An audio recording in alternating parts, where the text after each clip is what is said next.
1991년 앙드레 코스톨라니가 지은 책 돈이란 무엇인가. 서문에는 투자자란 돈을 만드는 사람이며 세상에서 가장 멋진 직업이라고 코스톨라니는 말하고 있다. 그는 어느 정도 통화팽창, 즉 인플레이션을 편안하고 따뜻한 목욕물이라고 생각하는 사람이었고 투자를 긍정적으로 바라보고 투자를 즐겼다. 화폐 경제는 호흡하는 공기만큼이나 소중하다고 했다. Chapter 1. 나 역시 처음이 있었다. 정신 노동을 하며 지속적 정신적 긴장 상태에 있는 투자자는 자신의 판단이 옳았다고 입증될 때 진정한 희열을 느낀다. 이는 저널리스트와 닮은 점이 있다. 저널리스트가 기사를 쓰고 논평을 한다면 투자자는 그것을 읽고 행동으로 옮긴다. 투자자는 일종의 철학자이다. 매일 머릿속으로 계산만 하고 생업에 신경 쓰지 않아도 되는 행복한 사람이지만 도구를 항상 가까이에 두고 산다. 예를 들어 전화, 라디오, 신문들이다. 투자자, 귀족 등은 자신의 행동이나 시간을 자유롭게 결정하며 직원도 고용주도 없다. 투자자는 행간에 숨어있는 뜻을 읽는 재주를 키워야 하겠다. 투자자의 정신은 늘 깨어있고 심지어 꿈속에서도 깨어있다. 투자자는 온갖 수단을 동원할 수 있어야 한다. 투자자는 사건들을 꿰뚫어보고 그에 대한 대중들의 반응을 읽어내야 한다. 종종 알코올 중독자에 비유되는데 이는 좋은 소식에 울고 나쁜 소식에 웃기도 해서 그렇다. 알짜 지식이란 세부 지식 가운데 여전히 남아있는 그 어떤 것이다. 전체를 이해하고 잔디가 자라는 소리를 듣고 상상력을 동원하는 것인 셈이다. 투자자는 끊임없이 거래와 움직임을 유발시키는 것은 아니다. 단순한 구경꾼으로 만족하면서 있어도 좋다. 투자자는 풍부한 상상력과 모험심을 요구한다. 하지만 조심해야 할 것은 투자자는 돈을 잃을 수도 있고 하룻밤 사이에 알거지가 될 수도 있다. 증권거래소는 자본주의 시스템에 가장 중요하면서 가장 멋진 작품으로 시세 차익, 공간상의 거래 차익을 노린 투자 또는 투기를 그곳에서 한다. 사람들이 모두 강세장을 겨냥한 투자를 한다면 나는 반대로 약세장을 노린 투자로 나가야 한다. 약세장을 겨냥한 투자 기술이란 전혀 갖고 있지도 않은 주식을 선물거래로 매도하며 소형 주식들을 대상으로 주가가 하락할 것을 예상한 투자로 출발한다. 젊은이들이 학창시절부터 주식거래를 실습하고 투자 철학까지 익혀두는 것이 바람직하다. 경험을 통한 개인적인 훈련이 최고다. 주식 투자자는 자신의 경험과 사고, 그리고 직관적인 판단력으로 먹고 산다. 태양이 강렬하게 내리쬐면 수확이 줄어들고 비가 적당히 오면 수확이 늘어난다. 수확이 늘어나서 풍작이 기대되면서 다음날 비리값은 폭락하는 것이 일반적이다. 성공적인 투자자란 예리한 정치 분석가이자 노련한 대중심리 전문가이다. 전쟁이 발발하면 주가가 상승하는 것이 일반적인 현상이다. 반대로 동일 뉴스에 시세가 급락하기도 한다. 호성이 울리면 사고, 감미로운 바이올린 소리가 들리면 팔아라 라는 말은 오늘날에는 더 이상 통하지 않는다. 날카로운 상황 판단과 유연한 자세를 가져야 한다. 전쟁이 나면 더 이상 수입될 수 없는 품목들이 집중 공략 대상이 되고 외국산 물류들의 가격이 치솟았다. 원자재, 신용거래 투기도 있다. 내게는 과거 어느 때의 공포심이 삶에 대한 경고이자 투자에 대한 경고로 각인되어 있다. 이때 외상도 있었고 은행의 압박도 있었고 자살 고민도 했다. 유럽에 인플레이션이 있었던 때에 물가 폭등이 심했고 자고 나면 물가가 2배 혹은 3배로 뛰곤 했다. 1918년 정부는 휴전으로 유실된 배들을 복구하기 위한 교섭에 나섰으며 곧 해운 회사의 시대가 시작될 것이라는 전화통화를 엿들었다. 이는 좋은 정보이지만 주식 투자로 돈을 벌고자 할 때 반드시 정보가 좋아야 하는 것은 아니다. 탁월한 분석과 내부 정보에 내가 어떤 의미를 부여하는지 알려주고 싶다. 비록 그것이 회장에게서 나온 정보라도 완전히 따르면 안 된다. 주가가 지나치게 올랐다는 회장의 말은 틀리지 않았다. 하지만 주식 투자에서 바보짓을 하는 데는 한계가 없다. 탁월한 회계 분석은 전적으로 옳을 수 있지만 분석가는 생각하고 투자자는 운영하는 법이다. 나는 잘못된 정보를 무시하고 세이트 모리츠 주식을 산 것이 아니라 오히려 그 정보 때문에 샀던 것이다. 현재의 주가는 과거의 일이고 일반 정보는 미래의 주가일 수도 있다. 당시 나는 약세장 투자자였다. 경제적으로나 정치적으로나 비관론자였다. 예를 들어 절반을 팔았는데 주가가 오르면 후회하기도 하였으며 강세장 정보는 잘 받아들이지 않았다. 다행인지 모르겠지만 시장 또한 그 당시 약세였다. 금융계의 거물도 별 볼일 없는 투자자가 될 수 있고 동계 스포츠 시즌에도 주식시장과 관련된 값진 교훈을 얻을 수 있다. 내부 정보를 믿고 투자했다가 모두 날려버릴 수도 있다. 심하게 과대평가되었다는 내부 정보가 있었지만 이후 6만 프랑까지 주가가 올랐다. 내부 정보라는 게 다 이런 식이다. 나는 오랜 경험에서 우러나온 직감으로 곧장 특정 주식을 매수했다. 내부 정보에 관해서는 저마다 독자적인 판단을 할 수 있어야 실패를 줄일 수 있다. 경영 상황이 악화되었다가 다시 좋아진 회사는 언제나 투자자들의 큰 관심 대상이다. 나에게 들어온 정보가 애초부터 잘못된 것이라면 2번 잘못된 정보는 오히려 옳은 것이다. 내부 정보를 통해 돈을 잃는 경우는 셀 수도 없이 많다. 내부 정보에 의한 투자의 좀 더 확실한 변형이 벨벳 위의 게임이고 이는 유리한 위치에서 벌이는 투자를 의미한다. 특정 통화의 시세 하락을 예상하여 투자하려면 또 다른 통화를 대상으로 한 선물 거래로 해당 통화를 매도해야 한다. 이 경우 투자자는 당연히 그 다른 통화의 시세가 오를 것이라 예상한다. 하지만 달러화는 양이 점차 줄어들더니 유럽으로의 흐름이 완전히 차단된다. 유럽은 미국이라는 가장 큰 고객을 잃었다. 영국은 불가피하게 파운드화를 금과 분리했고 선물 거래로 영국 파운드화를 공매도했다. 마침내 파운드가 금의 속박에서 벗어났다. 노란 금속은 평범한 상품이 되고 말았다. 내 친구는 오랜 경험과 예리한 감각 덕분에 재앙을 면할 수 있었다. 나의 코가 곧 나의 성, 즉 내 코의 예리한 후각이 보물이라는 뜻이다. 일반적으로 정보는 투자에 크게 도움이 되지 않는다는 게 나의 지론이지만 특별한 경우도 있다. 즉 터키와의 전쟁이 임박했으니 모조리 투매하고 공매도 하도록 지시한 적이 있다. 자신만이 신의 비밀을 알고 있다는 착각을 하기도 하고 아무리 확실한 정보라도 전혀 예상 밖의 결과를 낳을 수 있다. 오류에 빠질 수 있다는 말이다. 정치와 주식은 너무나 가깝게 얽혀 있어서 정치적 비밀을 알게 되면 그것을 이용해 돈을 벌고 싶은 유혹이 따른다. 콩, 냉동 가재 혹은 돼지 뱃살의 시세 변동을 미리 계산하는 것은 마치 어린애들 놀이처럼 간단하다. 베이컨은 영국과 미국의 아침 식탁에 반드시 오르는데 옥수수와 베이컨 사이에 늘 일정한 가격 관계가 있다. 이것은 옥수수가 돼지의 뱃살로 만들어지기 때문이다. 하지만 가격이 디커플링되기도 한다. 루스벨트의 뉴딜 정책으로 투자 세계에서는 이런 일들이 비일비재하다. 예기치 못한 변수들이 있기에 투자가 성립되는 것이다. 그렇지 않다면 무미건조한 일상적 상행위만 존재할 것이다. 해지 거래는 주가 변동의 위험을 피하기 위해 선물 시장에서 주식 시장과 반대되는 거래 형태를 취하는 것이다. 다른 투자의 손실 위험을 최소화하기 위해 해지 거래가 반드시 필요한 경우도 종종 있었다. 가격이 낮은 유형은 매수하고 가격이 높은 유형은 공매도 처리해서 울타리를 치면 그만이었다. 상품이 더 이상 시장에 나오지 않아 공매도한 사람들이 어쩔 수 없이 비싼 가격으로 다시 사들여 하는 대재앙을 겪기도 한다. 즉 아무리 확실한 거래라도 전혀 예상치 못한 결과를 낳을 수 있다. 동일한 증권들이 계속 반복적으로 프랑스와 스위스를 오가기 때문에 논리상으로는 시세 변동이 일어날 수가 없지만 결과는 예상과 달랐던 것이다. 다른 주식시장의 동료들이 자신보다 더 좋은 정보를 가졌을 것이라는 것 또한 착각이다. 어떤 특정한 상황 혹은 어떤 특정한 시기가 도래한다면 나는 아비트라아지 트레이딩, 차익거래를 학문 혹은 과학이라 부를 용의가 있다. 다방면의 정확한 기술적 지식, 통화정책, 조세규정 등 각종 제한사항이 증가되며 복잡한 양상을 띠고 이런 여건에서는 다양하고 노련한 전략 전술이 필요하다. 참고로 차익거래란 동일한 상품에 대해 두 시장에서 서로 가격이 다를 경우 가격이 저렴한 시장에서 그 상품을 매입하고 가격이 비싼 시장에서 그 상품을 매도해 이익을 취하는 거래 수법이다. 재정거래, 환차익거래와 금리차익거래로 나눠진다. 차익거래 투자자들은 거래 종목에 따라 이리저리 바삐, 원자재를 유가증권으로, 국채를 주식으로, 귀금속 혹은 다양한 개방형 통화와 폐쇄형 통화를 채권으로 바꾼다. 단 1초 내에 결정을 내릴 수 있는 담력과 판단력을 소유한 레이시 쿤스는 완벽한 차익거래 전문가였다. 세계 모든 나라에 갖가지 규정과 법령들을 꿰뚫고 까다로운 문제들을 손쉽게 해결한다. 차익거래에 관한 정보에는 큰 돈이 걸려 있다. 주가가 하락하면 사람들은 또 다른 투자 상품인 상품 선물 거래로 눈을 돌린다. 상품 선물 거래란 카카오, 밀 혹은 돼지 비계살과 같은 물품을 대상으로 하는 투자를 말한다. 설탕의 원료인 사탕무는 비가 오면 잘 자랐다. 그래서 날씨가 맑으면 설탕 가격이 올라가게 된다. 나일론, 견직물, 양모, 후추, 주석 등도 거래했었다. 노트, 외견상 아무리 완벽해 보이는 계산이나 전략이라도 예측하기 어려운 돌발 변수가 등장하면 단번에 모든 것을 물거품으로 만든다. 투자자에게는 전쟁이나 전쟁의 위험 혹은 평화, 혁명 혹은 사회적 안정, 국내 정치 및 국제 정치, 그리고 여타 수많은 요소들이 실제적인 정보 못지않게 중요하다. 바로 이 지점에서 학문 혹은 과학은 중단되고 직관이 시작된다. 그리고 직관은 수십 년 동안 축적된 경험의 산물이다. 조세피난처 텍스 해번. 오랜 옛날부터 금은 인간에게 거부할 수 없는 마력을 행사했다. 다이아몬드, 금 가치는 시장의 상황에 따라 가변적이다. 소유재산에 대해 민감하게 반응하는 일반 대중을 불안에 떨게 만드는 대표적인 요인은 전쟁에 대한 공포, 혁명, 내전, 그리고 환율인하 등이다. 시세 조작 시 관련 시점이 온다는 것은 전쟁, 혁명, 사회적 불안, 인플레이션, 홍수, 혹은 대형 화재 등을 의미한다.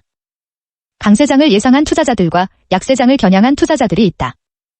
가격이 계속 더 오르면 약세장을 겨냥한 투자자들은 더 저돌적인 자세를 취하면서 선물거래 공매도 양을 오히려 더 늘려나가기도 한다. 그러나 은 열풍이 정부나 금융감독원의 개입을 통해 언제라도 막을 내릴 수 있다는 사실을 염두에 두는 사람은 아무도 없었다. 하나의 링을 성공적으로 마무리 짓기 위해서는 거의 무한대의 자금력과 세계시장에 대한 절대적인 통제력이 요구된다. 미국 정부는 연방준비은행을 통해 거의 무한대의 자금을 조달하기 때문에 이것이 가능하다. 시세 조작을 위해서 귀리를 매점매석하여 현물의 시장 진입을 차단하는 동시에 증권시장에서는 그 양을 점점 더 늘려가며 선물계약서들을 사들이는 방법을 쓴 케이스도 있다. Chapter 2. 투자 모험가로서의 나날들. 분산 투자의 중요성. 아무리 예리한 감각과 합리적인 판단력을 갖춘 사람이라도 너무 과도하게 투자하거나 일시적으로나마 정반대의 흐름을 견뎌낼 수 없으면 모든 것을 일순간에 날려버릴 수도 있다. 시인 하일리히 하이네가 실현의 고통을 노래한 시는 마치 투자 실패의 상실감을 토로하고 있는 것 같다. 케인즈는 제1차 세계대전 이후 몇 년 동안 중부 유럽의 경제 몰락과 화폐가치 폭락에 투자하여 엄청난 돈을 벌었다. 외환거래상, 암거래 전문가들은 신용이 확실하다. 출국 전에 자신이 맡고 있던 돈을 모두 고객들에게 되돌려준 후에야 외국으로 달아났다. 전쟁이 끝난 후에는 화폐의 평가절하를 이용해 부자가 될 수 있다는 사실도 기억하라. 오스트리아 빈의 로스차일드 가문인가는 신용으로 유가증권을 마구 사들인 다음 나중에 거의 무가치로 전락한 화폐로 그 부채를 상환했다. 프랑화 평가절하를 노리고 벌인 투기가 결국 실패로 돌아가기도 했다. 독일 마르크화, 크로네화 등이 관련되었다. 그때 외국 주식, 금광, 국제 유가 및 달러와 파운드를 증권거래소에서 선물로 모으기도 한다. 비관론이 다시 프랑화 매도를 부추겼다. 프랑화 약세는 뜨거운 감자이자 광란의 투기 축제가 되었다. 프랑스 은행조차도 자국 화폐의 가치 폭락을 망연자실 바라볼 뿐이었다. 민영은행에게 권한 위임 후 모든 시장에 매물로 나와 있는 프랑화를 전량 매수하였다. 이는 수요가 올라가는 셈이다. 풍선이 터지고 광란은 끝이 나고 프랑화의 하락세에 투자한 사람들은 공포에 휩싸였다. 기관, 투자자들은 갑자기 프랑화를 사들이기 위해 아우성을 쳤다. 매수 신청이 쇄도했다. 국고를 탕진하기도 한다. 사회주의자들이 집권하면 국가는 파산하고 그들이 물러나더라도 파산은 그대로 남는다. 나는 독일이 곧 부흥하여 이전의 독일의 국제적인 명성과 신뢰를 되찾게 될 것이라고 확신했다. 실제로 내 판단은 옳았고 그 때문에 큰 돈을 벌기도 했다. 독일 통화, 다시 말해 폐쇄형 마르크화에 투자했었다. 투자자라고 행세하는 사람이라면 누구나 연방은행보다 더 잘 알 수밖에 없다. 시세와 관련한 문제는 투자자들의 영역이기 때문이다. 폐쇄형 마르크화, 개방형 마르크화가 있다. 확신과 열정을 가져야 한다. 독일의 미래는 밝았고 예상되는 수익률도 아주 높았지만 상황이 저절로 무르익을 때까지 기다리는 인내력이 필요했다. 너무 많이 아는 것이 오히려 불리하게 작용한다. 모든 일에는 경계선이 있는 법이다. 스위스 프랑화의 시세는 외환기술적 문제가 아니라 인구통계학적, 사회적, 생태학적 문제였다. 스위스는 높은 생활 수준을 유지해야 했고 그러려면 당연히 프랑화 가치도 높아야 한다. 특정 화폐 평가절하에 대한 우화를 들자면 외환거래소에서 누군가가 불이야라고 외치면 모든 사람들이 동시에 한 방향으로 출입구를 향해 우르르 몰려간다. 실제로는 불이 나지 않았음에도 사망자와 부상자들이 즐비하다. 달러화는 평가절하되고 마르크화는 평가절상될지도 모른다는 걱정 때문이다. 나는 외환거래상들과 투자자들에게 이와 유사한 정보에는 절대 흔들리지 말라고 충고하고 싶다. 왜냐하면 진짜 정보는 그들의 귀까지 들려오지 않기 때문이다. 나는 생각한다. 고로 나는 투자자다. 투자자는 생각해야 한다. 경제 전문가들과 증권거래소의 대가들은 항상 대결 구도를 형성한다. 한쪽에서 인플레이션을 예측하면 다른 한쪽에서는 극단적인 디플레이션을 예측하는 식이다. 오히려 일치된 견해는 오래지 않아 큰 재앙이 닥친다는 것이다. 낙관주의자들은 그 시점을 2에서 3년 후로 예상하는 반면 비관론자들은 그 시점이 당장 내일이 될 수도 있다고 생각한다. 근본 원인을 규명하는 것이 훨씬 더 중요하다. 증상이 같다고 원인까지 같을 이유는 없다. 통화는 오직 자신의 침대에서만 죽을 수 있다라는 말이 있다. 그 회복 또한 자신의 침대에서만 가능하다. 이 말은 각 나라마다 벌어들일 수 있는, 정확히 말해 주조할 수 있는 고유한 화폐 단위를 갖고 있다는 의미이다. 특정 통화의 질이 해당 국가의 금 보유고에 달려있다는 것은 전혀 근거 없다. 미국 달러, 독일 마르크, 영국 파운드, 스위스 프랑, 일본 엔화, 이탈리아 리라, 네덜란드 굴덴, 노르웨어 크로네, 오스트리아 실링, 헝가리 포린트, 이스라엘 파운드, 러시아 루블. 특정 화폐의 질은 해당 국가의 재정 상태와 경제 성장성, 그리고 국민의 도덕성에 달려있다. 루블화처럼 어떤 통화도 그 가치가 영원할 수는 없는 법이고 아무리 좋은 화폐라도 언젠가는 초라해진다. 완전한 자유방임 경제는 정글을 낳고 위험하기 그지없는 정치적 상황을 맞이한다. 경제 발전을 위해 완전한 자유가 유익한가 아니면 국가적 통제가 유익한가 논쟁이 있다. 정글이냐 감옥이냐 양자택일의 문제이다. 나는 강한 국가를 선호한다. 거래의 자유가 상인이 모든 일을 임의로 행할 수 있다는 것을 의미하지 않고 상인의 자유를 제한하는 것이 무조건 거래의 자유를 방해하지도 않는다.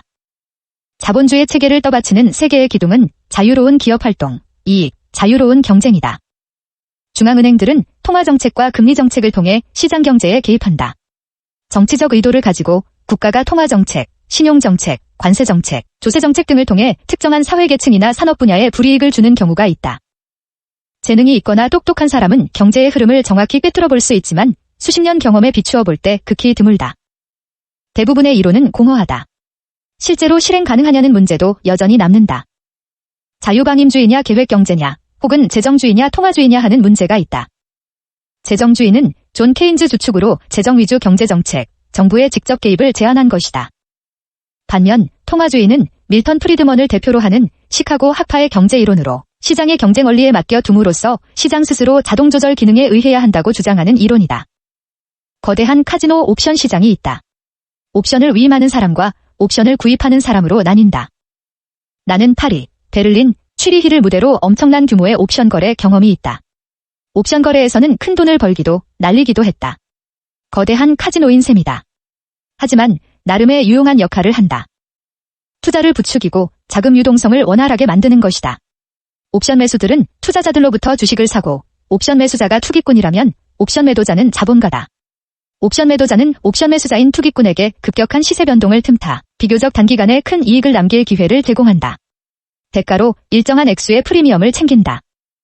기대했던 가격 상승이 단 하루라도 지체될 경우 옵션 매수자는 투자한 돈 모두를 한꺼번에 잃는다. 시세 동향뿐 아니라 시점도 중요한 것이 옵션이다. 나는 1930년대에 풋옵션을 통해 돈을 엄청나게 벌었다. 하지만 계속해서 옵션만 매수할 경우 자신도 모르게 점점 더 무리한 투기를 하기 마련이다. 옵션은 정해진 시간에서 이루어지는 투기나 다름없기 때문이다. 고전적인 도박으로는 경마나 룰렛이 있다. 위험률과 수익 사이의 상관관계를 살펴보자. 미국에서 발표한 통계를 보면 옵션 매수자의 80%가 투자한 돈을 날린다. 일종의 복권이다. 옵션 매수자가 잃은 것을 옵션 매도자가 챙긴다. 옵션 매도자는 주로 대형 은행이나 보험회사이다. 이러한 기관들은 엄청난 양의 주식을 보유하고 있고 그 주식을 끊임없이 옵션 계약으로 매도한다. 소문에 의하면 바티칸 교황청이 전 세계에서 가장 대규모로 옵션을 매도하는 곳이라고 한다. 옵션 거래 대신에 나는 차라리 높은 금리나 일시적인 사업상의 어려움으로 인해 시세가 바닥으로 추락한 일련의 주식들을 사두라고 권하고 싶다. 이렇게 하면 시간적인 구애를 받지 않는다는 장점을 가지면서 옵션의 이익과 유사한 두세 배의 이익을 얻을 수도 있다. 아래 내용은 투자 퀴즈에 대한 설명이다. 퀴즈 1. 주식 투자는 스카트, 경마 등의 게임을 연상시킨다. 카드게임을 하는 사람이 자신이 쥔패에 맞춰 베팅하듯이 투자자도 수시로 변하는 상황에 맞춰 예상과 판단을 해야 한다. 사건들이 투자자들에게 유리하게 작용할 수도 있고 불리하게 작용할 수도 있다. 노련한 도박사처럼 노련한 투자자도 위기 상황을 유연하게 벗어날 수 있어야 한다. 좋은 패를 들고 있을 때는 많이 벌고 나쁜 패를 들고 있을 때는 피해를 최소화하는 것이다. 퀴즈 2. 매수와 매도를 결정할 때 중요한 것은 시장에 대한 분석이다. 전반적인 주가 동향은 각각의 주식 시세에 결정적인 영향을 미친다. 전반적으로 주가가 급락할 경우 아무리 최상급 주식이라도 주춤거리거나 멈출 수 있다. 반대로 전반적인 낙관 분위기 속에서는 불량 주식도 치솟을 수 있다. 퀴즈 3. 내 주식을 평가할 때 항상 먼저 고려하는 것은 당일 시세이다. 퀴즈 4. 유가증권을 매수할 때 더 중요하게 생각하는 것은 품목보다 시점이다. 퀴즈 5. 단기적인 주식 동향의 결정적인 요인은 대중심리, 시장의 기능 상태이다. 금리는 1점 줄 수 있다. 단기적으로 경제 상황이 시세, 금리, 분야별 경기에 영향을 주지 않는다. 하지만 매수자들이 매도자들보다 더 강한 압박을 받을 경우 시세는 상승하고 그 반대의 경우는 하락한다. 대중심리와 시장의 기술적 이해는 곧바로 그리고 아주 강력하게 매수와 매도에 영향을 미친다. 퀴즈 6. 중기적인 주식 동향의 결정적 요인은 금리이다. 자금 시장의 유동성을 의미하는 금리가 수요와 공급의 강약을 결정한다. 금리는 채권 시장에 직접적인 영향을 준다. 채권의 수익률이 떨어질수록 보다 많은 유동자산이 증권거래소로 흘러들어간다. 하지만 금리가 증권시장에 미치는 영향의 정도는 상당한 시간이 흐른 후에야 다시 말해 중기적으로 나타난다. 퀴즈 7. 장기적인 주식 동향의 결정적인 요인은 분야별 경기이다. 장기적으로 대중심리는 전혀 영향을 주지 못한다. 미래에 대해 미리부터 걱정하고 희망으로 설레고 지레짐작할 필요는 없다. 전반적인 경기과 특히 분야별 경기가 주식의 질과 앞으로의 수익률을 결정한다. 특정 분야의 향후 시세 동향을 몇 년 전부터 예견할 수 있는 사람은 그를 통해 큰 수익을 올릴 수 있다. 퀴즈 8. 유가증권을 매도하는 시점은 이익이나 손실과는 무관하게이다. 특정 주식에 대한 매도 여부의 결정은 과거의 매수 가격과는 전혀 무관하며 앞으로의 시세 동향에 달려있다. 따라서 아주 객관적인 판단이 요구된다. 퀴즈 9. 유가증권을 매수하는 시점은 가격과는 전혀 무관한 이유에서이다. 특정 유가증권이 현재 상승세인가 하락세인가 하는 것이 향후 시세에 영향을 주지는 않는다. 매수 여부를 결정하려면 다른 이유들을 찾아보아야 한다. 퀴즈 10. 헐값으로 매도한 주식을 비싼 가격에 다시 사들이기도 해야 한다. 판단은 과거의 거래들과는 전혀 무관하게 아주 객관적이어야 한다. 퀴즈 11. 휴지 조각으로 변하기 직전에 채권을 사듯이 거의 파산한 회사의 주식을 사기도 해야 한다. 거의 파산 직전인 회사는 파산위기만 넘기면 주가가 치솟는다. 위기 상황에 내몰린 채권의 경우도 마찬가지이다. 퀴즈 12. 거래량이 적은데도 불구하고 시세가 오를 경우 시장에 대한 전망은 긍정적이다. 왜냐하면 소신파들이 주식을 보유하고 있다는 것을 의미한다. 이러한 매수자들이 시세가 오를 때만 사들이는 사람들보다 자금 동원력이 훨씬 더 강하다. 반대로 가격이 상승하면서 동시에 거래량이 늘어난다면 자금 동원력이 강한 사람들의 손에서 상대적으로 자금 동원력이 약한 사람들의 손으로 주식이 넘어가는 중이라고 판단해도 무방하다. 이럴 경우 시장에 대한 향후 전망은 부정적일 수밖에 없다. 퀴즈 13. 좋은 소식들에게 불구하고 시세가 즉시 오르지 않을 경우 그럴 만한 이유가 있는 것이다. 보유한 주식을 전부 매도한다. 퀴즈 14. 투자에서 더 중요한 것은 전술보다 전략이다. 장기 투자 목적으로 유가증권을 사는 경우 오늘이나 내일 혹은 모레의 시세가 오르는가 떨어지는가 하는 문제와는 전혀 무관하다. 퀴즈 15. 차트는 장기적인 동향 분석을 위해 쓰인다. 장기적인 안목에서 기다리는 것이 상책이다. 퀴즈 16. 증권 투자자와 가장 비슷한 사고방식을 가진 사람은? 의사 3점, 변호사 2점, 상인, 정치가 1점. 에 대한 향후 전망은 부정적일 수밖에 없다. 의사도 먼저 검진부터 한다. 그것을 토대로 모든 것을 보다 꼼꼼히 따져나간다. 1. 현재 상황 점검. 2. 잘못 짚었다 싶으면 재빨리 방향을 수정. 3. 최종적인 판단을 하게 된다. 퀴즈 17. 증권 투자자로서 가장 갖추어야 할 두 가지 중요 특성은 직관력과 융통성 3점, 통찰력, 상상력 2점, 이다. 직관이란 상상력과 결합한 잠재의식적인 논리나 다름없다. 상상력에만 의존하는 것은 위험할 수도 있다. 융통성도 중요한데 왜냐하면 주식 투자자들은 일단 길을 잘못 들었다고 판단되면 즉시 이것을 인정해야 하기 때문이다. 퀴즈 18. 증권 투자자로서 가장 버려야 할 두 가지 나쁜 특성은 완고함과 우유부단함 3점, 성급함, 정서과잉 2점, 이다. 큰 돈을 날릴 가능성이 매우 크다. 퀴즈 19. 증권 투자자에게 가장 위험한 상황은 올바른 정보에 대한 잘못된 해석이다. 잘못된 정보를 가진 투자자는 그것을 비판적으로 따져보기 마련이다. 하지만 올바른 정보에 대한 잘못된 해석은 잘못된 생각의 결과로서 최종 결정을 내리는 주체도 그 생각이다. 퀴즈 20. 증권 투자와 증권 투기의 차이는 사고방식에 따라 생긴다. 투자자는 자신의 객관적인 판단에 따라 주식을 샀거나 판다. 이런저런 이유로 보유한 주식의 가격이 오르거나 내린다고 믿는다. 반면에 투기꾼은 오로지 큰돈을 챙길 목적으로 주식을 판다. 퀴즈 21. 일반적인 세금 인상으로 주가가 오를 수 있다. 왜냐하면 정부 개입이기에 그렇다. 세금을 인상할 경우 정부는 자금 시장에 보다 자유롭게 개입할 수 있다. 낮은 금리는 자금 유동성을 원활하게 만들기 때문에 증권거래소로서는 유리하다. 퀴즈 22. 불경기에도 주가가 오를 수 있다. 1970년대 말의 주가 동향이 대표 사례이다. 당시 실업률이 증가했음에도 불구하고 주가는 상승했다. 그것은 아마도 정부가 대규모는 아니더라도 약간의 경기부양책을 시행했기 때문일 것이다. 퀴즈 23. 대형 기관들이 한 목소리로 추천한다면 그 주식을 사지 않겠다. 조심하라. 어느 금융자본자 집단이 특정 주식을 완전히 매도하려고 한다. 퀴즈 24. 대형 기관들 펀드 매니저들이 단기간에 주식을 대량으로 거래할 경우 그것을 중요한 의미로 받아들여야 한다. 그들은 엄청난 금액을 운용하므로 단기적으로만 시세에 강한 영향력을 행사할 수 있다. 퀴즈 25. 특정 회사의 주식에 대한 내부 정보 제공자의 추천은 하찮은 것으로 받아들인다. 그들은 대부분 정직하지 못하다. 퀴즈 26. 경험은 풍부하지만 실패로 점철된 나이 많은 증권 투자자의 조언은 소중한 것으로 받아들인다. 성공이 투자 전문가의 지능이나 전문 지식을 가늠하는 기준이 되지는 못한다. 특정 주식들의 시세 흐름과 투자 시점을 제대로 읽어내는 사람이라도 우유부단함, 초조함, 성급함 등과 같은 성격상의 결함이나 자기 자신의 생각을 믿지 못하는 회의주의로 인해 기회를 놓치는 경우도 비일비재하다. 퀴즈 27. 국가 정치가 증권 시장에 크게 영향을 미친다고 생각한다. 금리 정책과 조세 정책은 정부의 소관이다. 좌의 정책의 근본 방향은 투자자들의 심리와 기업들의 미래에 영향을 준다. 퀴즈 28. 일단 결정을 내렸다면 곧장 행동으로 옮긴다. 경험상 즉흥적인 결단이 최선이다. 퀴즈 29. 국제 정치가 증권 시장에 크게 영향을 미친다. 세계 정세, 긴장 상태 혹은 긴장 완화는 대중 심리에 영향을 준다. 국제적인 성장 국면은 각국의 국제 수지, 통상 조약 등 모든 분야에 영향을 준다. 퀴즈 30. 이미 잃은 돈을 되찾는 것은 전혀 불가능하다. 일단 잃은 것은 잃은 것이다. 새로운 거래를 통해 새로운 이윤을 창출할 수는 있지만 그것은 과거와는 전혀 무관하다. 퀴즈 31. 언제나 최저 시세에서 매수하고 최고 시세에서 매도하는 투자자는 거짓말쟁이이다. 퀴즈 32. 주가 시세표는 자주 말고 주일마다 점검하도록 해라. 정보에는 늘 귀를 열어놓고 있어야 하지만 매일매일의 주식 동향을 살피는 것은 오히려 생각에 방해가 된다. 냉철한 투자자들도 그로 인해 초조해질 수 있다. 퀴즈 33. 투자와 투기를 구분하는 기준은 금액의 상대적인 크기, 보유 자산의 정도를 토대로 산정한 것이다. 소액 투자자가 큰 빚을 지면서까지 100% 확실하다는 주식을 살 경우 목숨을 건 투기가 된다. 퀴즈 34. 과거 사건들을 분석하는 것은 의미가 있다. 앞으로 일어날 사건들을 미리 예상할 수 없을 경우 적어도 과거의 사건들은 정확히 이해하고 있어야 한다. 그것은 경험을 늘려주고 장차 생각하는데 여러모로 도움을 준다. 퀴즈 36. 투자자는 회개 없이 그냥 내버려 둔다. 주식 투자자에게 번 돈은 빌린 돈과 마찬가지다.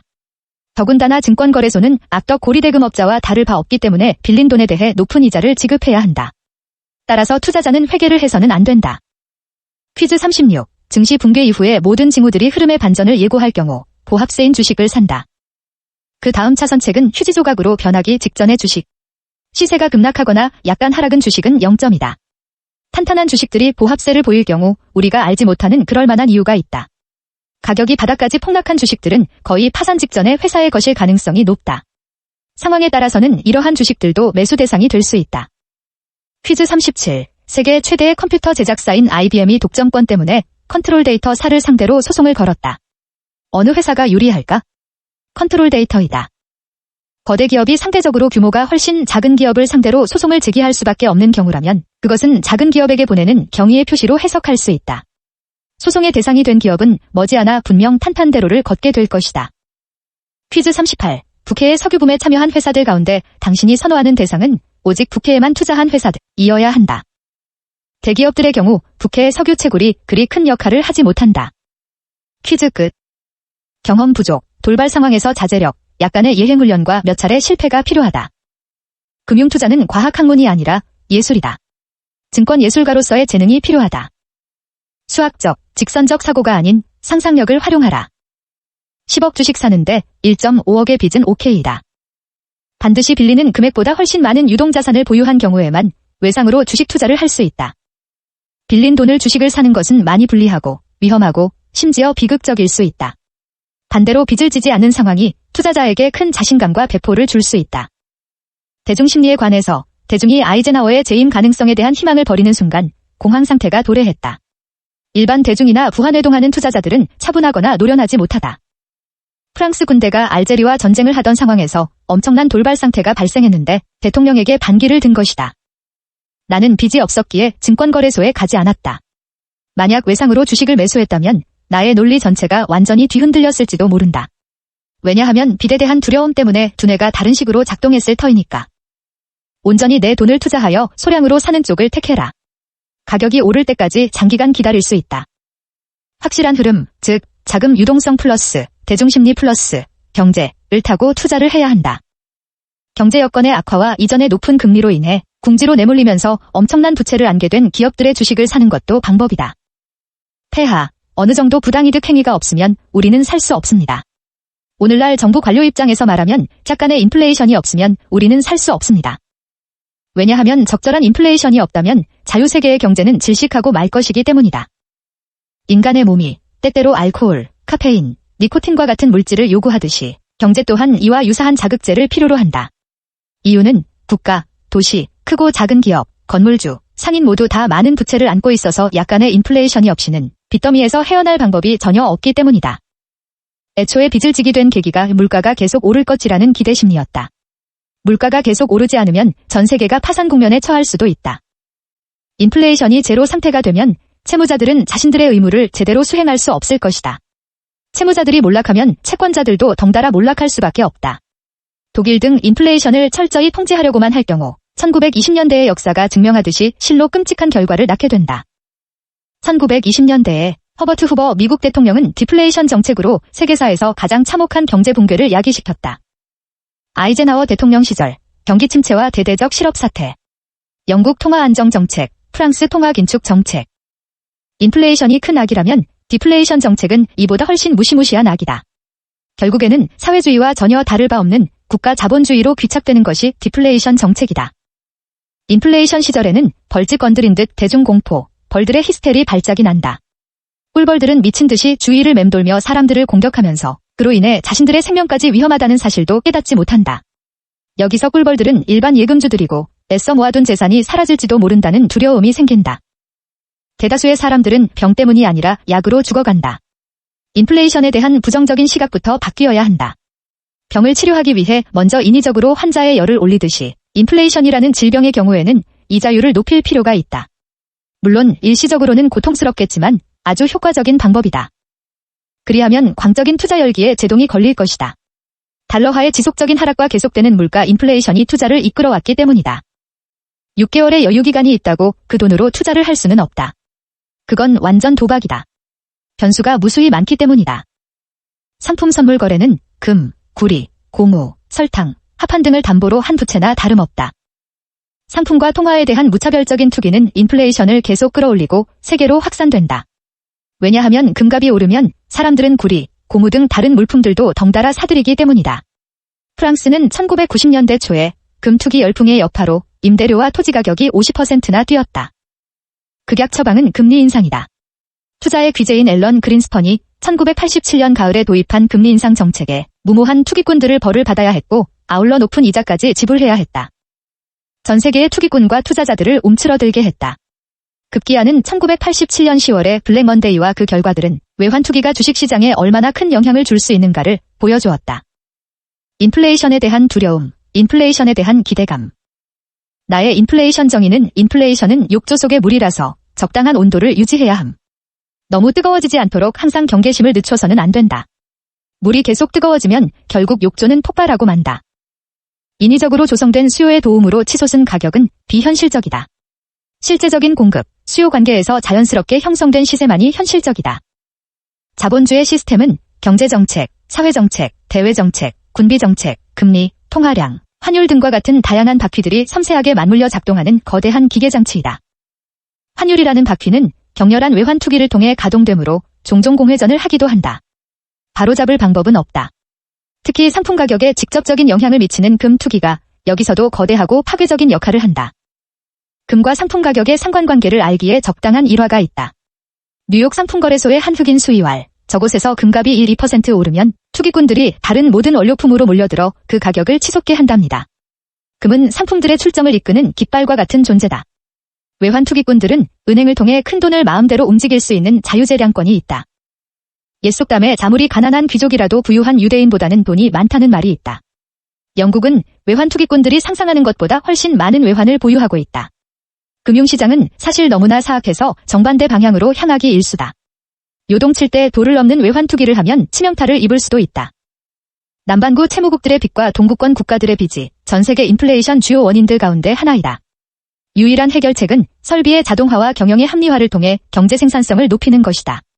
그 사이 대규모의 투자가 필요하며 이러한 투자는 다시 인플레이션을 가속화시킨다. 채권자가 좋은 채무자를 만나는 것보다 채무자가 좋은 채권자를 만나는 것이 더 중요하다. 채무 상환 요구에 대한 얘기이다.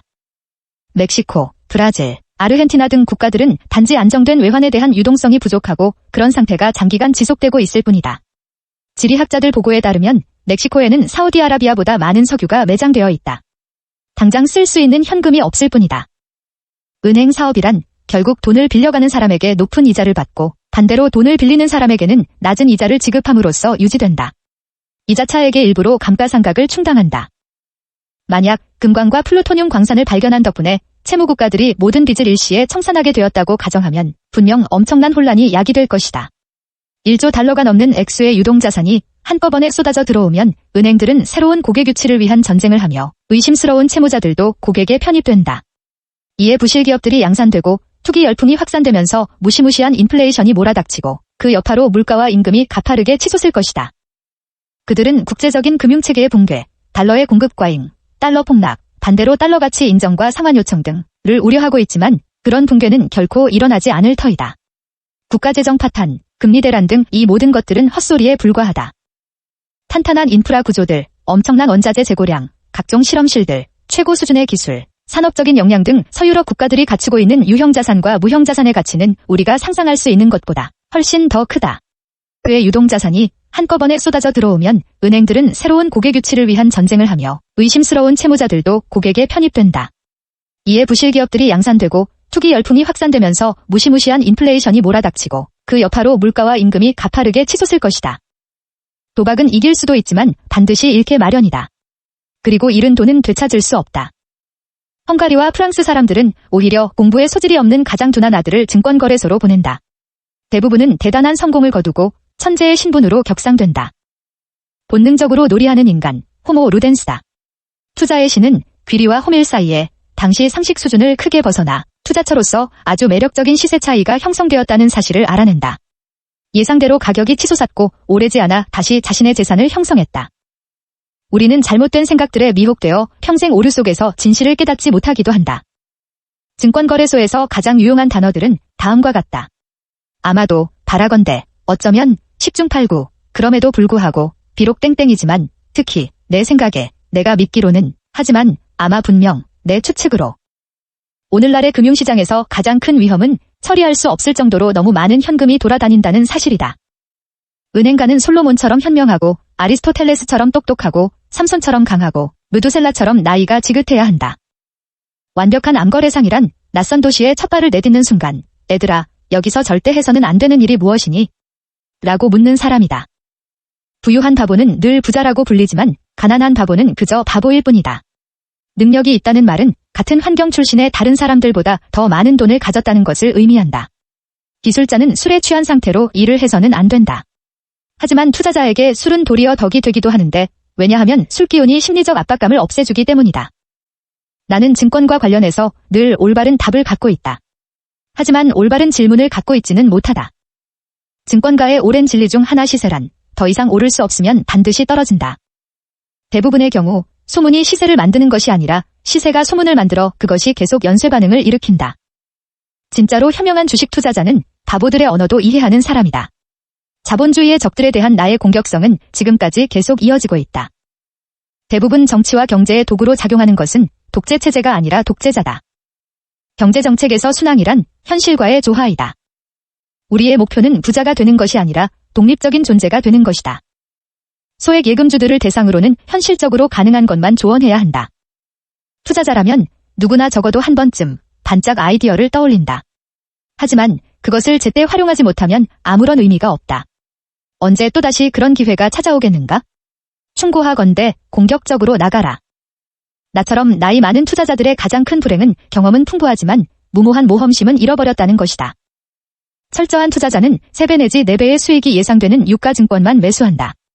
그것으로 10배가 넘는 수익을 올리기도 한다. 나 또한 이러한 경험을 수없이 했다. 어떤 상인이 100%의 이익을 남기며 물건을 팔 경우 사람들은 그것을 사기라 말한다. 하지만 어떤 주식 투자가가 2배의 가격에 보유 주식을 판다면 나는 그것을 극히 정상적이라 말한다. 당신이 엄청난 행운을 얻어 10만 마르크의 수익을 챙겼다고 들었는데 그 돈으로 지금 무엇을 할 계획인가요? 엄청난 걱정을 해야겠죠? 많은 사람들은 소유하기 위해서가 아니라 남에게 과시하기 위해서 돈을 필요로 한다. 내 생각에 상인의 학위는 다름 아닌 대차대조표다. 투자자들로서 가장 큰 타격은 미리 예견했음에도 불구하고 큰 실수를 저질렀을 경우다. 그리고 이런 일은 대부분 다른 사람들로부터 영향을 받았을 때 일어난다. 우리는 사건들을 눈이 아닌 머리로 추적해야 한다. 투자 전문가들이 내뱉는 말은 모두 악영향만 줄 수 있기 때문에 우리는 주관이 뚜렷해야 한다. 은행가는 이자로 수익을 올리므로 이자가 높을수록 유리한 반면에 상인, 기업은 이자를 지불해야 하므로 이자가 낮을수록 유리하다. 크게 두 부류의 투자자가 있다. 첫 번째 부류는 상품, 부동산, 감가상각 등 눈에 보이는 모든 것을 투자 대상으로 삼는다. 두 번째 부류는 반대로 다른 사람들이 간과하는 것을 투자 대상으로 삼는다.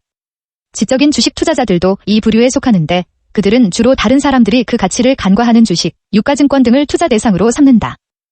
오늘날의 대형은행들은 파산과는 거리가 멀다. 전 세계적으로 사회적 네트워크뿐만 아니라 신용 네트워크도 구축되어 있다. Chapter 3. 바보들이 없다면 세상이 어떻게 되겠는가?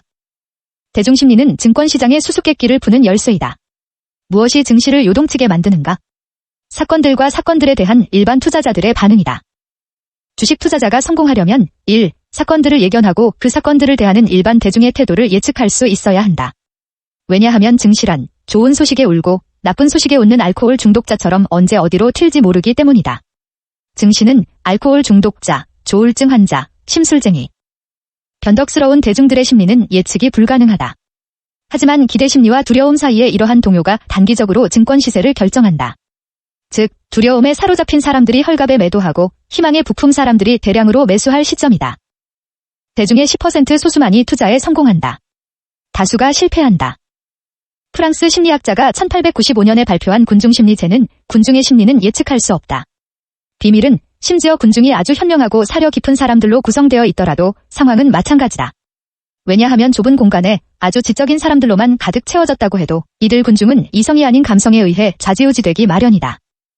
전문 투자자가들이 고민 끝에 보유 주식을 모두 팔기로 결심을 하고 증권거래소에 들어서는 순간 아주 낙관적인 분위기가 감지된다면 증권 시세 표시기가 큰 역할을, 가끔씩은 결정적인 역할을 한다.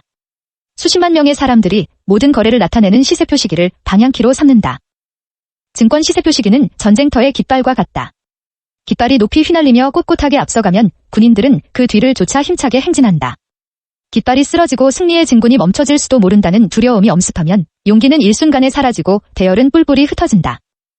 따라서 상승세를 예상한 투자에 관심이 있는 사람들은 깃발이 높이 휘날리며 앞서가고 있는지를 유심히 살펴야 한다. 그러면 당연히 군대도 그 뒤를 따를 터이니 말이다. 특정 사건들에 대한 대중의 반응을 조금이라도 감지하려면 시장의 기능 상태에 대한 분석을 길잡이로 삼는 것이 최선인 것 같다. 대부분의 주식은 누가 보유하고 있는가? 이것은 주식의 질보다는 구매자의 질이 향후 시세 변동에 더 큰 역할을 하기 때문이다. 중요한 사건이 발생하면 분위기가 정반대로 변한다. 이전에 다수가 낙관적인 분위기 속에서 대량으로 주식을 사들였다면 이번에는 반대로 급히 팔아치운다. 특히 예기치 못한 상황에서 중요한 사건이 터질 때 그렇다. 그 규모가 상대적으로 작더라도 그것을 사전에 예상하고 있던 경우도 마찬가지이다. 왜냐하면 주가는 페타 콤플리, 즉 기정사실을 중심으로 형성되기 때문이다.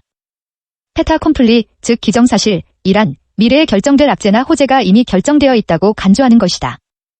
1939년 초 히틀러가 전 세계에 영구적인 평화를 약속했고 미넨 협정 결과에 만족한다고 공식적으로 발표.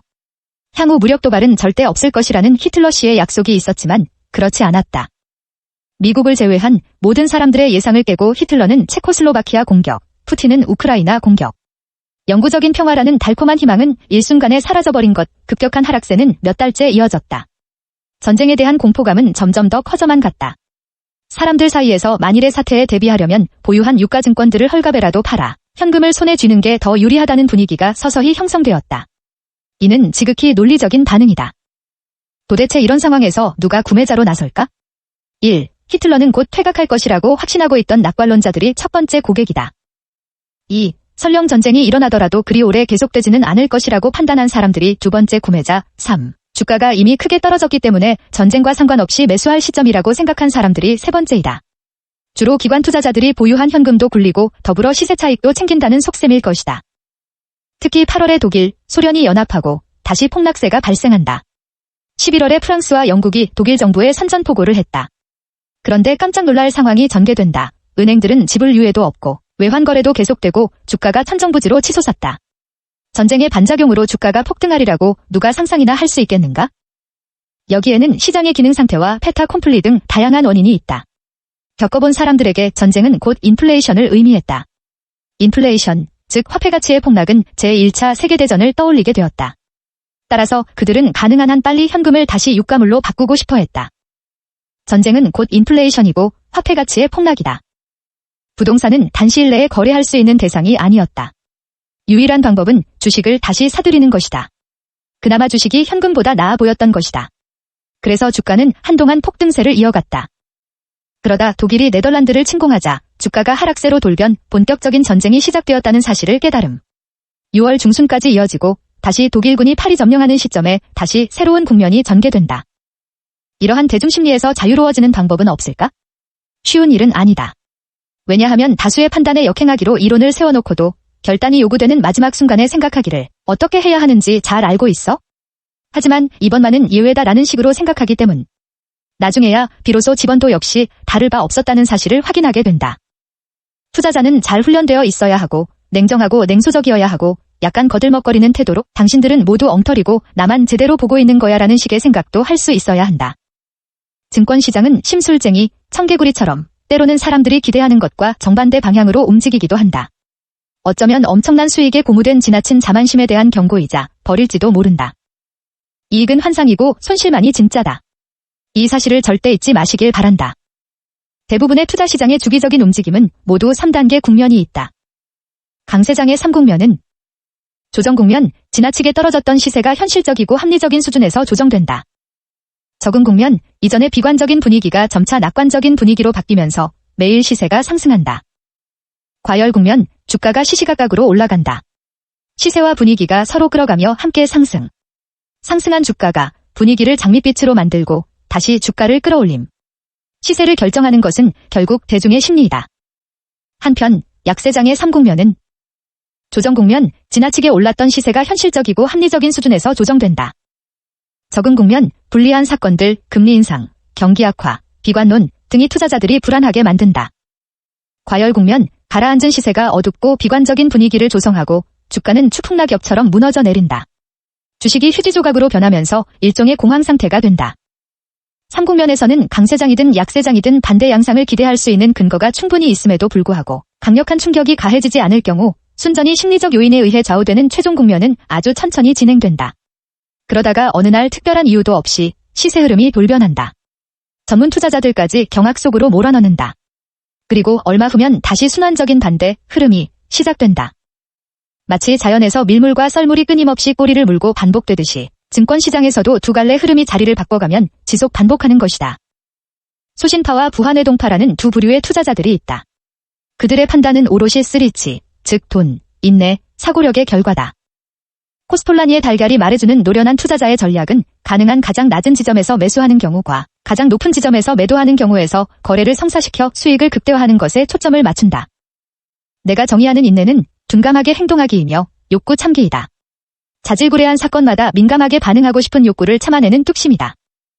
사고력을 갖춘 사람은 무조건 맞거나 틀렸다는 식의 흑백 논리가 아니라 숙고하고 상상력을 발휘해 행동한다. 돈, 인내, 사고력은 다 있어야 하고 불가분의 관계이다. 이 가운데 하나라도 결핍되었다면 그 사람은 부한해동파에 속한다. 소신파가 대부분의 주식을 보유하고 있을 경우 설령 나쁜 소식이 악재로 작용하더라도 증시는 상승세로 돌아선다. 여기에 좋은 소식이 가세하면 주가는 폭등할 수도 있다. 반대로 대부분의 주식이 부한해동하는 사람들의 수중에 있을 경우에는 사소한 악재에도 증시가 파국으로 치닫기도 한다. 거래량이 늘어남에도 시세가 떨어진다면 엄청난 양의 주식이 소심한 사람들이 손에서 배심 두둑한 사람들의 손으로 넘어가는 중이라고 판단하면 틀림이 없다. 시세가 거의 바닥까지 떨어지고 한동안 그런 상태가 유지되고 심지어는 나쁜 소식에도 불구하고 시세가 더 이상 떨어지지 않고 있나? 그렇다면 그것은 시장이 새로운 상승 국면을 준비하고 있다는 신호이다. 이때 설령 호재가 없더라도 주가는 곧 상승한다. 수많은 사례들을 통해 흐름에 역행하는 투자를 권유하는 이론의 타당성이 입증된다. 하지만 말로는 쉬울 뿐 실제 행동으로 옮기기는 어려운 법이다. 약세장의 과열 국면에 맞서는 것, 한결같은 의견을 거스르면서까지 주식을 매수하기란 결코 쉽지 않다. 반대도 마찬가지이지만 말이다. 집단 히스테리에서 빠져나오기 위해서는 많은 훈련이 필요하며 뚜렷한 주관을 유지하고 경우에 따라서는 상황을 본체만체 하는 냉랭한 태도를 취해야 한다. 대부분 투자자의 90% 이상은 부한해동하는 사람들, 소신파는 10%도 되지 않는다. 경험만큼 정직한 것도 없다. 1930년대 초 전 세계가 끔찍한 경제적 위기로 휘청대던 때 나는 철저하게 증시의 하락세를 겨냥한 투자자였다. 엄청난 돈을 벌고 승리감에 도취. 돈보다는 내 예상이 적중했다는 일종의 성취감에 더 기뻤다. 주식시장에서는 모든 일이 가능합니다. 심지어 논리적인 것까지 말입니다. 나는 타고난 철학적 합리성과 예리한 직관 덕분에 다른 사람들이 잃을 때 오히려 많은 돈을 벌 수 있었다. 나를 슬프게 했다. 친구, 동료, 내가 좋아하는 사람들까지 모두 알거지 신세로 전락했고 나는 외톨이가 되고 말았다. 친구들이 힘든 상황에서는 아무리 맛있는 샴페인이나 캐비아를 먹어도 즐거울 수 없다는 사실을 깨닫게 된다. 오히려 불행해진 것 같다. 차라리 돈이 궁하던 옛날로 돌아가고 싶은 심정이었다. 그래서 무조건 약세장을 겨냥한 투자만 한다는 내 투자 철학에 회의를 느꼈다. 약세장 투자에 매달리는 사람은 남의 돈을 노리기 때문에 신의 노여움을 산다. 16세기 푸거 가문 고유의 전매 특허에서 비롯된 교역 특권, 지하자원 채굴권, 후추무역 독점권, 은광, 구리광 채굴권. 큰 파국을 초래한 결정적인 요인은 크리거의 편법이라기보다는 중부 유럽에 불리하게 작용한 몇몇 정치적 사건들이었다. 크리거는 이들 국가의 금융구조와 경제 전망을 잘못 판단했다. 기술자이자 사업가였지만 노련한 은행가나 투자자는 아니었다. 어느 날 모든 채무국들이 이자 지급과 원금 상환을 중단해버렸다. 그의 상거래 관념은 합리적이고 옳았지만 단지 경제적, 정치적 현실 판단에 미숙해서 불행한 상황의 희생양이 되었을 뿐이다. 자금의 흐름을 훤히 꿰뚫고 있어야 한다. 나는 돈을 벌었지만 한 사람의 생명을 빼앗은 대가였다. 결국 다른 사람들과 같은 방향의 물살을 타고 함께 돈을 번다면 좋지 않을까? 그 사건 이후 나는 다른 사람의 고통을 담보로 하지 않는 강세장 투자로 눈을 돌리게 되었다. 내 인생 행로가 세계사의 흐름과 어느 정도 궤도를 같이 한 것 같다. 돈으로는 결코 살 수 없는 것도 많다. 하지만 여전히 전략을 세우느라 전전긍긍하고 있다. 음악이 나의 마음을 안정시켜준다. 어려운 결정을 내릴 때마다 하나의 자극제가 되어준다. 증권시장, 즉 증권동물원을 이끌어가는 가장 중요한 부류는 강세장 얼간이들, 약세장 독수리들, 올빼미 족속들이다. 로마의 원형 경기장을 방불케 한다. 증권거래소는 검투사들 대신 강세장 투자자 대 약세장 투자자의 싸움이다. 황소와 곰의 싸움이다. 곰, 주식시장의 동향을 내리막으로 판단하여 하락세를 타려는 사람. 매도자, 공매도로 미리 팔아 넘긴다. 또한 내일이 되면 오늘보다 시세가 떨어질 것으로 판단하고 물건이나 유가증권의 매수를 미룬다. 매도적인 투자자는 아직 잡지도 않은 사냥감을 파는 사냥꾼과 비슷하다. 곰을 쓰러뜨리기도 전에 가죽을 팔아치운다. 황소, 매수자. 힘으로 밀어붙이는 황소처럼 앞으로 돌진하며 자신의 길을 가로막는 것은 무엇이든 두 뿔로 들이받아 내동댕이 친다. 황소와 곰은 세계관이 너무 다르기에 어떤 경제적 정치적 상황에서도 같은 입장일 수 없다. 약세장 투자자인 곰은 모든 정보를 비관적으로 해석하는 반면 강세장 투자자인 황소는 동일한 시점에서 동일한 정보를 정반대의 시각으로 받아들인다. 빅토로 리옹은 지적인 약세장 투자자, 흡혈귀이다. 그는 모든 주식이 부하내동하는 사람들의 수중에 있으면 시세가 폭락하기 마련이라고 판단하였고 예상은 적중하였다. 주가 조작도 서슴지 않았는데 가격을 부풀린 다음 순진한 일반 투자자들에게 떠넘기는 것이 대표적인 방법이었다. 부하내동, 소신 없이 남이 하는 대로 따라하는 것이며 심리적인 약세장 투자자들은 위장이 안 좋아 늘 기분이 우울하다. 밸류에이션에는 관심 없고 시세 하락을 예상하여 투자하겠다는 순전히 개인적이고 심리적인 이유에서다. 이를테면 주머니 속에 든 현금에 대한 지나친 집착이다. 황소와 곰의 승패를 가름하는 것은 힘의 강약이 아니라 예측이 불가능한 정치적, 경제적, 심리적 요인들이다. 강세장 투자자들은 시세가 하락할 것이라고는 상상조차 하지 않는다. 약세장 투자자들은 거의 병적으로 남의 고통에 탐닉한다. 그도 그럴 것이 시세 폭락으로 다른 사람들이 가능한 한 큰 손실을 입어야 더 많은 돈을 벌 수 있기 때문이다. 반면에 강세장 투자자들은 기업들이 성장하면서 주가가 오르면 그 덕분에 돈을 벌기에 다른 사람들에게 전혀 해를 끼치지 않는다. 올빼미족들은 황소나 곰이 무슨 짓을 하건 전혀 개의치 않고 자신들이 구축한 세계에서만 살아가는 이론적 투자자들이다. 단지 머릿속으로만 사고 판다. 이론적으로 돈을 벌 경우 행복감을 느낀다. 주말 투자자들은 금요일 오후에 주식을 사들인다. 이런 부류의 사람들 중 백만장자가 된 경우를 본 적이 없다. 파산 기업들의 주식만 골라 투자하는 사람은 기적을 믿지만 대개 장식용으로만 사용되는 주식이다. 절반의 진실은 완전한 거짓말이다. 국민경제학자들은 엉터리 통계로 단지 계산만 할 뿐 생각은 하지 않는다. 책을 통해 배우지만 종합적인 사고와는 거리가 멀다. 경제학 교수들과 직업적인 경제학자들이 경제 예측에 완전히 실패했다는 매스컴 기사가 연일 보도된다. 인플레이션을 불러올지도 모르는 호황 상황인데도 세계 경제에 대해 암울하고 비관적인 전망을 내놓는다. 안타깝게도 1990년도 노벨상 위원들은 우스꽝스런 이론에 높은 점수를 주고 3명의 경제학 교수를 수상자로 선택했다. 포트폴리오 분석 분야에서 이룩한 획기적인 업적이란 도대체 어디가 획기적인가 말이다. 개인 투자자들의 투자 결정에 중요한 결정을 하는 두 가지 요인은 연수익률과 위험 부담이 아니다. 전혀 근거 없는 주장이고 황당함의 극치이다. 어떤 투자자가 위험률이 높은 종목을 선택하는 경우라면 연수익률 또한 그만큼 높게 책정되어야 한다.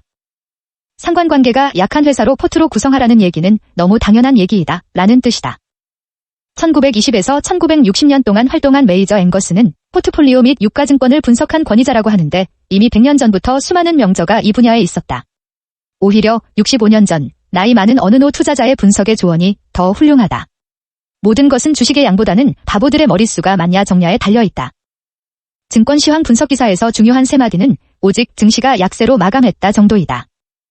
1907년 금융대란 시기에 제이오 픽 모어건이 한 농담조의 조언은 증시는 요동칠 것이다 라는 말이었다. 나는 이렇게 말하고 싶다. 증시는 흔들릴지라도 가라앉지는 않는다. 랍비는 또 말하길 사지 말고 팔아라 또는 팔지 말고 사라. 증시 예측 분야에서 로버트 프레히터의 허풍은 짜증난다. 그가 개발했다는 엘리어트 파동이론은 내가 볼 때 커피 얼룩으로 치는 점에 불과하다. 그는 주식을 공매도 하라고 부추긴다. 조 그랑빌은 약세장 투자를 부추겼다. 쿠르트 올리그 밀러은 황금 분할 이론을 적용하면 앞으로 증권 시세를 100% 정확히 계산할 수 있다는 허풍을 했고 그는 자살했다. 내 경력의 산증인은 3장의 오래된 문서이고 전문 투자자의 삶에 대한 살아있는 증인은 다음과 같다. 첫째, 생명보험 증서. 증권시장에서는 언제 어떤 상황이 전개될지 아무도 모른다는 것을 의미한다. 10년 동안의 자살의 경우에도 이 계약이 온전히 유효하다. 둘째, 계고장. 파리 법원으로부터 1934년 초에 받았고 차압딱지 등이다. 셋째, 파산할 경우 증권 투자자는 어떻게 해야 할까? 당연히 일을 해야 한다. 잠시 중개인으로 취직했다. 투자자로서의 독립적인 생활을 포기하고 수수료를 챙기기 위한 노동 일선에 나선 것이다. 하지만 나는 곧 원래 상태를 회복했다. 아니 이전보다 훨씬 더 부자가 되었다. 나는 친구에게 정직하게 번 돈을 주식에 잘만 투자해 놓으면 언젠가는 큰 이득을 볼 것이라고 충고했다. 10배에서 100배까지 말이다. 단 하루 만에 시세 차익이 자기 가족 1년 생활비의 5배가 넘는다는 사실을 확인하곤 깜짝 놀랐다. 하지만 그는 주가가 떨어질 수도 있다는 사실을 알게 되었다. 갈수록 시세 차익은 커졌고 덩달아 주식 투자도 점점 더 까다로워졌다.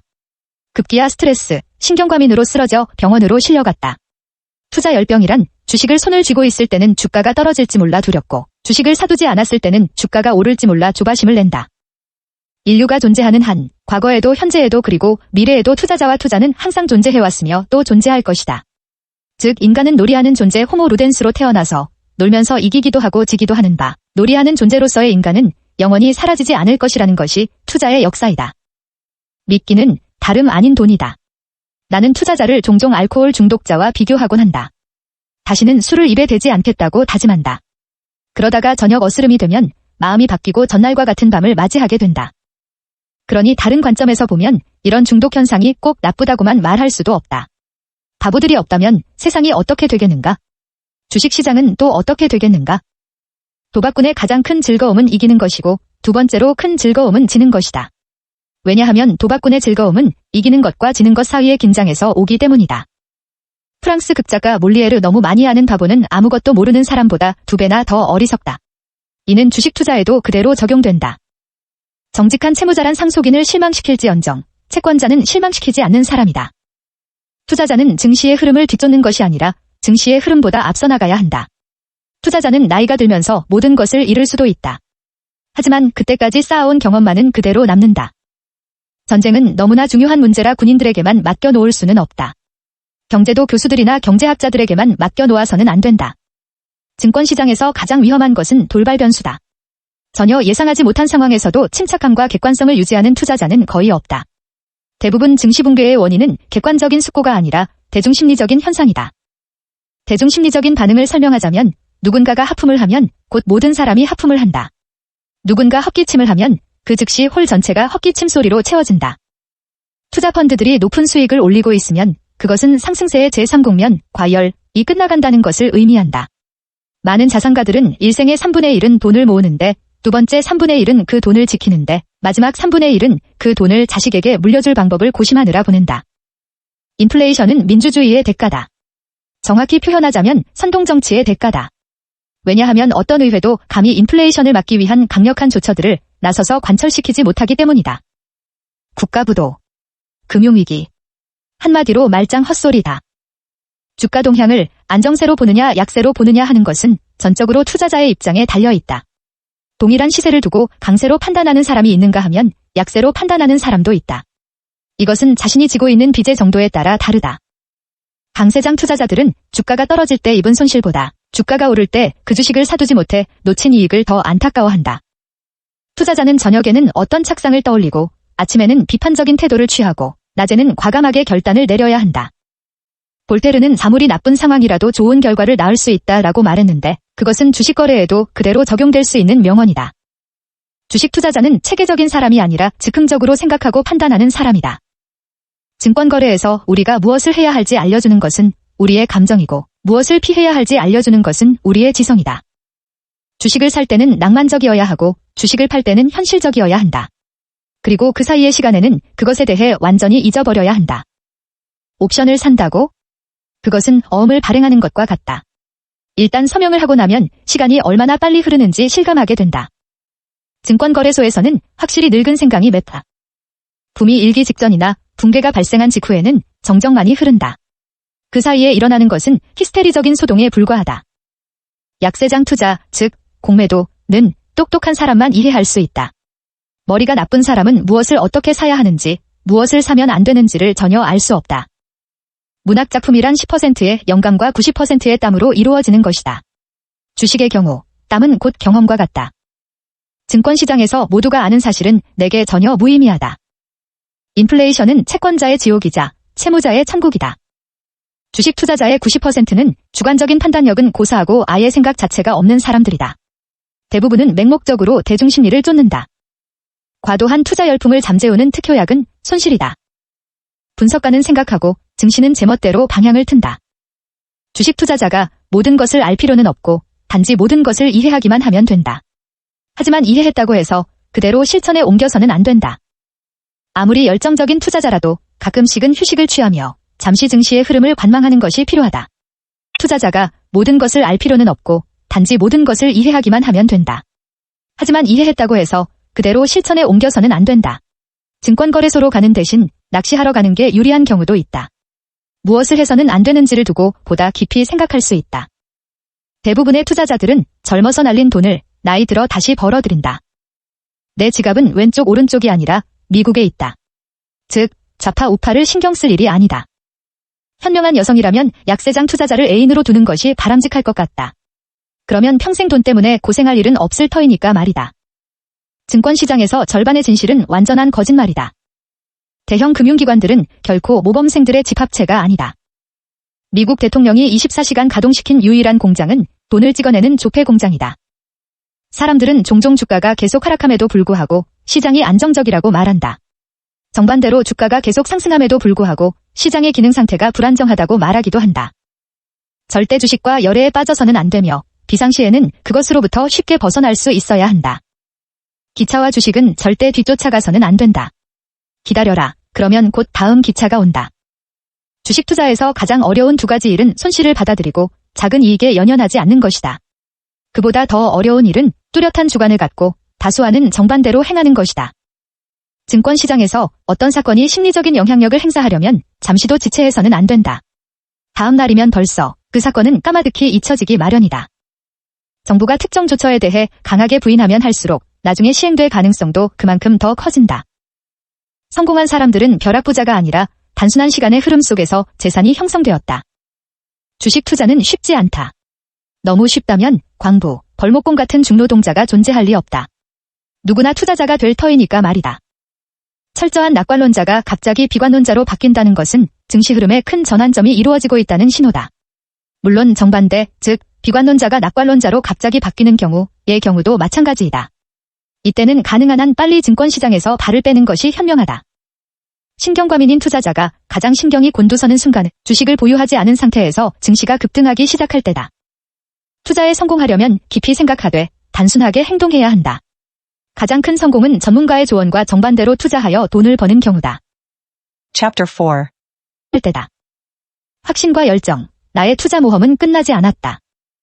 장세가 불안한 시기, 예를 들어 중일 전쟁의 발발로 하락세가 장기화될 조짐의 주식 걱정을 완전히 떨쳐버리고 나니 오페라 극장에 느긋하게 앉아있다는 사실 하나만으로도 너무나 즐거웠다. 음악에 대한 열정으로 손실을 막았다. 정보는 언제나 엉터리다. 그렇다면 남는 것은 영감밖에 없다. 내 경우 영감은 전 세계 거의 모든 품목을 대상으로 한 40여 년의 투자 경험에서 우러나온다. 청신호는 기술적인 관점에서 아주 뛰어난 회사가 한동안 극심한 자금 부족으로 어려움을 겪다가 이제 은행의 도움으로 다시 일어설 준비를 하고 있다는 내용이다. 제2차 세계대전이 끝난 후 나는 향후 유럽의 발전에 대해 아주 낙관적으로 판단했다. 채권들의 가치가 줄줄이 상승하면서 엄청난 수익을 얻었다. 증권거래소에서는 모든 일이 가능하며 심지어 논리적인 것까지도 가능하다. 주식 중독자들은 각자 주식 투자라는 자신만의 특이한 안경을 통해 모든 사건을 바라본다. 그 안경은 종종 사고의 변화까지 초래한다. 고향 부다페스트에서 오랜만에 휴가로 잠시 동안이나마 주식과 관련된 업무로부터 해방되니 너무나 행복했다. 주식, 채권, 외환, 원자재 이것이 그 친구가 살아가는 이유이자 행복을 느끼는 세계였다. 주변의 모든 물건들이 투자 대상으로 보였다. 어떤 원자재 가격이 오르면 그것의 생산이 늘어나는 게 일반적인 현상이다. 구리의 경우 수년 전 구리 가격이 폭등하자 오랫동안 방치해 두었던 구리광산이 다시 가동되었다. 고무나 위스키도 비슷하다. 누가 알겠나 언젠가 혹시 니켈 광산이 다시 붐을 일으킬지 말이다. 주가 조작, 코어너, 즉 슈커버링, 쇼스 퀴즈. 선물 시장에서는 강세장 겨냥 투자자들은 매수하더라도 당장 가져오지 않으며 약세장 투자자들은 주식을 매도하더라도 바로 양도하지 않는다. 대부분은 넝쿨째 굴러들어온 돈이 알고 보면 잠시 빌린 것에 불과하다는 사실을 쉽게 간과한다. 다음번에 상황이 급변하면 그것을 다시 토해내야 하는 것이다. 운명의 수레바퀴가 역회전하면서 주가가 곤두박질 칠 때 가장 먼저 고통받는 것도 여성들이다. 금광의 환상이 너무 컸었을 수 있다. 요하네스버그에는 숙련된 노동력의 부족, 높은 자재비용, 운송 문제, 광부들에 의한 도굴 등 극복해야 할 장애물이 많았다. 상황이 호전될 때까지 기다릴 수 있을 정도의 충분한 자금력과 인내심을 갖춘 경우는 손실을 최소화할 수 있을 것이다. 주식 투자자는 늘 조심하고 또 조심해야 한다. 주가 조작, 시세 조작 등 파렴치, 3배나 부풀려진 주식에 현혹되곤 한다. 통화란 사람들이 해당 국가의 생산품들을 사고 임금 및 세금 등을 계산할 수 있는 금속, 종이, 혹은 심지어는 플라스틱으로 만들어진 것에 다름 아니다. 헝가리는 그 어떤 약속을 하든 오스트리아를 절대 믿지 않는다. 유럽 공동체의 각국 중앙은행들은 각각 독자적인 금리 정책과 신용 정책, 플러스 국내 정치적 상황 변화, 플러스 국가적 특성, 플러스 국민 생활 태도, 플러스 노동단체들의 성향을 가진다. 미국과 달러에 대한 나의 편애. 통화의 질과 통화의 미래는 그 나라 예금주, 기업가, 펀드 매니저, 정치가의 미덕과 악덕에 달려있다. 한마디로 각국의 화폐 가치를 결정하는 것은 해당 국가의 경제적 잠재력이다. 무엇보다 중요한 것은 그 나라 국민들의 전반적인 심리적 분위기다. 자국의 발전 가능성과 미래에 대해 국민들이 근본적으로 신뢰하고 있는가? 신뢰가 있다면 재정 적자와 무역 수지 적자도 전혀 문제될 게 없다. 모든 것이 허용된다. 미국의 미래를 낙관적으로 본다. 월스트리트에서 활동하기도 했다. 더하기 빼기 곱하기에 시간을 낭비하는 대신 더 많이 생각하고 더 많이 고민하라는 것이 내 평생의 신조이다. 숫자는 피상적인 현상에 불과하다. 심지어 어떤 경우에는 흔적도 없이 사라져버리는 비누거품이다. 그보다 중요한 것은 숫자 뒤에 감춰진 진실, 다시 말해 그 원인이다. 경제와 금융 중에서 어느 것이 더 중요하냐? 내 대답은 확고부동하고 당연히 경제가 우선. 경제가 먼저고 그 다음이 금융이다. 유기체인 인간의 신체를 경제에, 그리고 특정인의 생활 방식을 금융에 비유할 수 있다.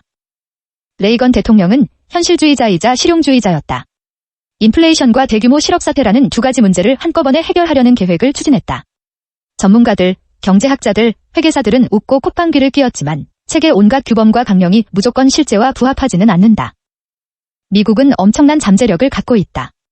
모든 자유주의 체제는 신뢰를 바탕. 신용이 있고 경제적 발전도 있다. 미국의 무기 중 하나는 미국 통화인 달러화이다.